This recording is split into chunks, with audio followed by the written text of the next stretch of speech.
What's up, guys? Welcome back to the channel.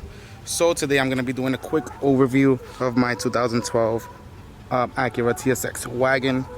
I know there's a lot of new people on the channel that don't know of the builds that are on here, so we're going to review this and show you guys all the mods that are done to this.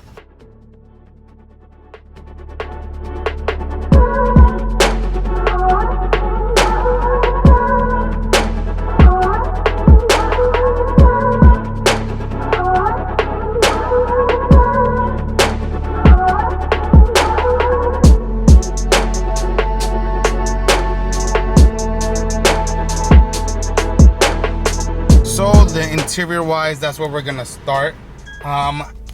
Interior is completely stock other than the remote for the air suspension here. This car is on bags, but other than that, interior is completely stock. This is a tech package. So I have the Navi from 2012 that I don't use, and I guess I have a dash cam here, hardwired. You can't see while you're driving, so it's nice and clean. So for the obviously, one of the most noticeable mods on the car are the wheels. I have 18 by 9.5 plus 22 T37s, and I have them in chrome. So I got that custom, shipped them out. They were silver originally, and I shipped them out to California. Got them chrome because I wanted it to be a little bit different to go with the car. And it's nice, subtle, looks like a little bit of a Stancy look as opposed to like a track look. So it's nice. I think it complements the car very good. If you've seen my previous videos, I bought a whole nother car just to get the parts that I have on the wagon now.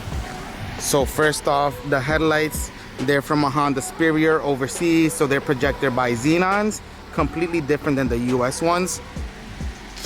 And then I have a Modulu front bumper and the Modulu grill in the front with the Honda badge, and I got this type of badge, so you can't see none of the indents and stuff. So it looks a little bit different. It's a nice subtle difference than the normal TSXs that you see out on the road. And then fog lights, I wired them so that I can turn them on independently anytime I want through the OEM switch. So that's the front end of the car. And then another one of my favorite mods that is super subtle is, like, if you know that it's there, you know, is my mirrors. When I lock the car, they power fold automatically. That is not standard in the USDM cars. So I got those overseas and I wired it so that I can use the remote instead of the button. And another one of my favorite features or mods is window tints. I have 5% all around. The windshield is 35.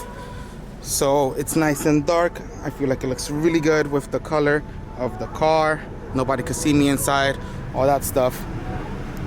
And then of course, we have the air suspension. So you can see that's the ride height of the car. This is aired out at 0.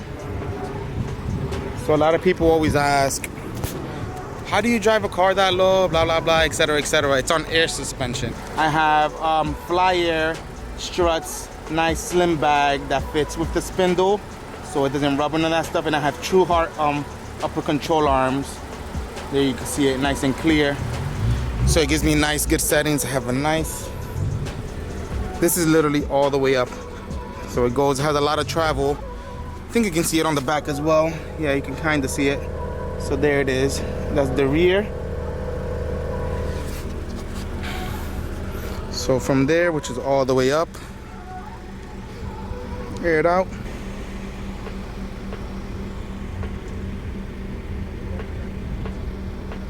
All the way to 0. So I just press the button of my preset and it's gonna go to my drive height, which is right there, just above the tire a little bit. So it looks super good, super subtle. Nice little drop on the wagon. And then for my setup that I have, you can't even tell that the car is on there because everything is hidden. So I have to remove this. And I have 2 seamless tanks down here. Still gotta clean it up. I installed it and I never got to the cleaning up part. But 2 seamless tanks there. I have the compressor over here, that you can see here as well. And I have the management tucked away back there. So once everything is in, you literally cannot even see none of the air stuff.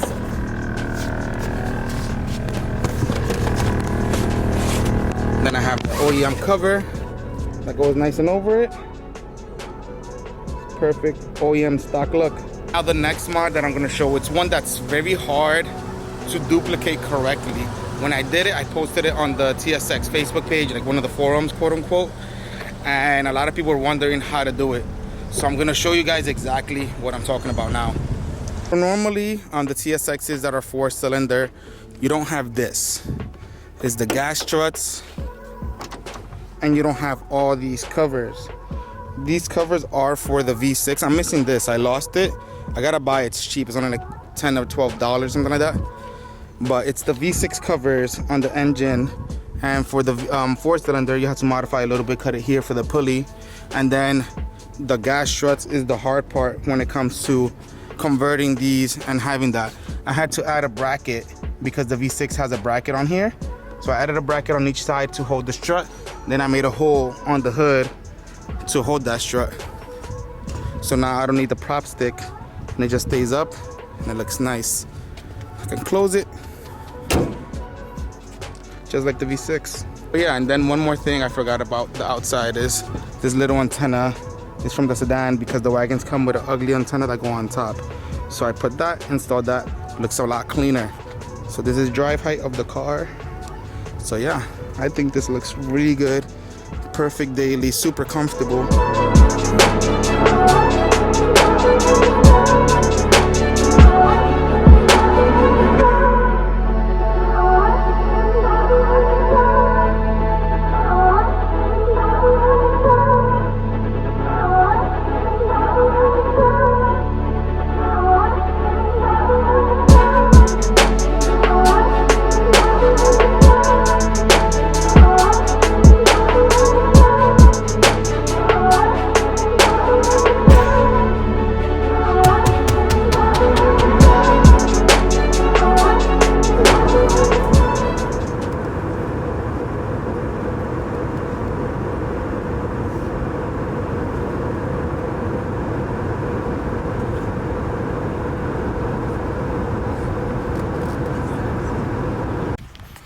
So here arrived at Honda, and this is the new car.